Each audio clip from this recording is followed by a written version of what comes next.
Hello everyone, this is Hayden Zeiss with Lannister Investments. This is part 2 of our 3-part video series talking about passive and active investing. So last week we talked about active investing and the time commitment involved, and this week we're going to talk about passive investing as it relates to syndication. Okay, syndication, it's a way for passive investors to own properties bigger than they could own on their own while also minimizing risk. Okay, there's a general partner of the deal. They're sometimes called the sponsor. They pool investor capital together to buy quality investment properties. The people who are investing in the syndication, they're passive investors and don't have to do anything from a management standpoint. This is going to be my favorite way to invest, and at least in our deals, we don't get paid until unless it performs like it's advertised, right? And this is done through a waterfall structure, and it causes the interests of the sponsors and the investors to both be aligned. So the investors, they get between a 6 and 8% preferred return and are actual owners of the real estate. They get all the same benefits as if they owned the property on their own and were actively managed it. Appreciation, principal pay down, cash flow, right? So the process of investing in a syndication looks like this. First, you got to vet the sponsor. You want to understand their experience and see if they're qualified to invest in the type of deal that they're offering you.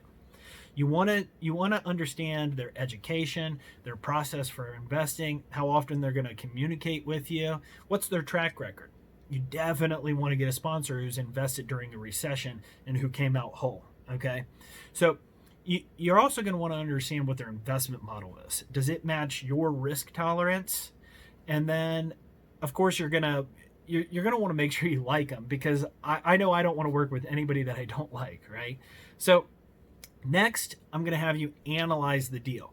Now, when I talk about analyzing, it's not like being an active investor where you're purchasing your own deal and you're going through the process of a fine-tooth comb analyzing the numbers.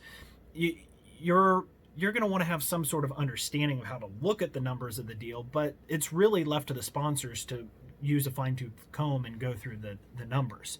What you're going to want to, they're professional investors, right? And they've got tools and resources to make to analyze the property.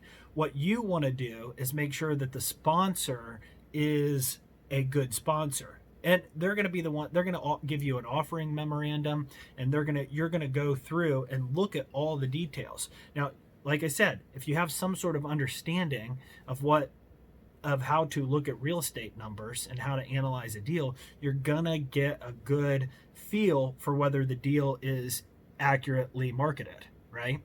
Now, once you get a comfortable understanding of the deal, and you know that there's a good exit strategy, you know that the sponsor knows what they're doing, I want you to go ahead and invest.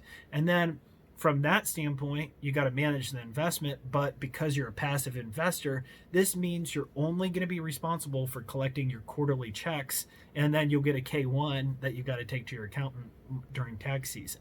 The sponsor takes care of the rest. That's it.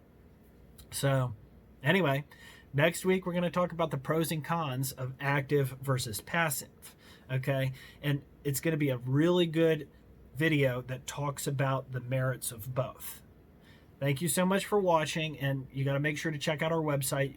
Lots of free content, lannistarinvestments.com/education. All right?